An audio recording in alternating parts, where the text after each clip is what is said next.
Napakasaya ng mga ganitong klaseng banding, lalong-lalo na kung kasama mo yung mga tropa mo, yung pupunta kayo sa ilog guys, tapos mangangawil kayo ng mga pwede nyong ipang ulam. Sobrang nakaka-relax at napakasarap nga palang mamingwit dito sa lugar na napuntahan namin, kaya samahan nyo guys kami sa adventure natin. So what's up mga kanapadaan lang, so ngayong araw nga guys, samahan nyo kaming mamingwit. Pero bago ang lahat guys, shoutout nga pala sa mga tropa nating galing pang Nueva Ecija, ang mga tamesin dyan. Pumunta nga pala sila dito sa munting palaisdaan natin at bumisita sila at pumood trip na rin nga pala guys sila dito. Maraming salamat sa mga tropa namin na to na binisita kami galing pang Nueva Ecija. Kaya syempre guys, pinaranas na rin natin sa kanilang makasakay dito sa bangka nating si Nemo. Kaya ayun guys, tara simulan na natin yung adventure natin ngayong araw. So bali nga guys, nagsasagwan muna kami dito. Ang balak nga pala guys namin puntahan na spot ngayong araw, yung tinatawag namin Sapang Bayan, kasi nga pala guys, dun medyo malalim at maliliit lang yung sapa. Sa mga followers nga pala guys namin dyan, humihingi ako ng konting lambing sa inyo. Paki-like at paki-share sana ng video na to at mag-comment na rin kayo guys. Aasahan ko guys yung inyong suporta. Maraming salamat po. Eto nga pala guys yung tinatawag naming puno ng bakawan. Siguro guys mga lampas 50 years na yan, sa sobrang laki na niya.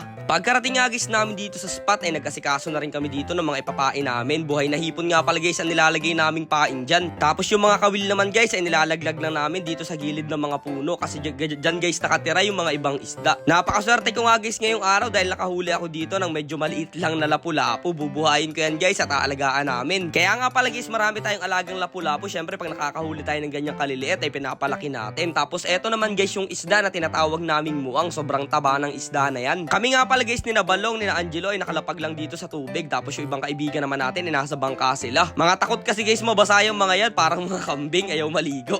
Maya-maya lang guys ay pinasiglaban na rin ako ng tropa kong si Balong dito na kung tawagin namin ay si Tarzan. Sobrang nakaka-enjoy talaga guys at napakasarap sa piling mamingwit ng mga ganitong klase ng isda. Tapos nandito kayo guys sa ganitong klase ng lugar ay parang maya-maya lang ay biglang may sasakmal sa inyong buaya dyan. Kaya nga guys, habang nangangawil kami dyan ay lagi kami nag-headcount, kasi guys baka maya-maya lang ay mawala ng isa sa mga tropa natin.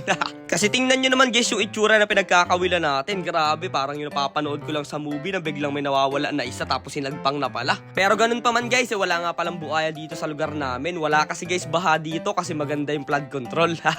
Sari-saring mga isda nga rin pala guys yung mga nahuhuli namin dito. Gaya nga lang guys nitong mga muang, mga isdang biya, tapos yung tinatawag nating mga isdang palo. Napakayaman pa rin talaga nitong lugar namin sa mga ganitong klase ng isda kahit saan ka. Dahil kahit saan ka guys pumunta dito ay meron kang mahuhuling ganyang isda, yung mga palo. Sobrang ganda rin guys ng mga spot na napuntahan namin ngayong araw. Nakapatong lang kami dito sa kahoy tapos nangangawil. Grabe guys, sobrang sarap talaga sa feeling at napakasarap ng banding namin. Makalipas nga lang guys ang ilang oras eto nga pala guys yung mga nahuli namin. Sayang nga lang guys, dito sana kami magluluto sa loob ng mangroves na to, kaso nalimutan namin yung kawali. Kaya no choice kami dyan kung hindi umuwi dito sa munting kubo natin sa palaisdaan. Tapos dito nga pala guys natin ilalagay ngayong summer yung treehouse natin sa puno na yan. Abangan nyo guys yung paggagawa natin ng napakagandang treehouse. At tingnan nyo naman guys yung mga panggatong namin dito sa palaisdaan. Sobrang ganda at napakakintab din ng kawali namin. Eto guys yung mga kawaling hindi nyo mabibili sa Shopee dahil sobrang kintab. Napakasimple nga lang pala guys ng buhay namin dito sa palaisdaan. Yung iba nga guys tinatawag na kaming island boy.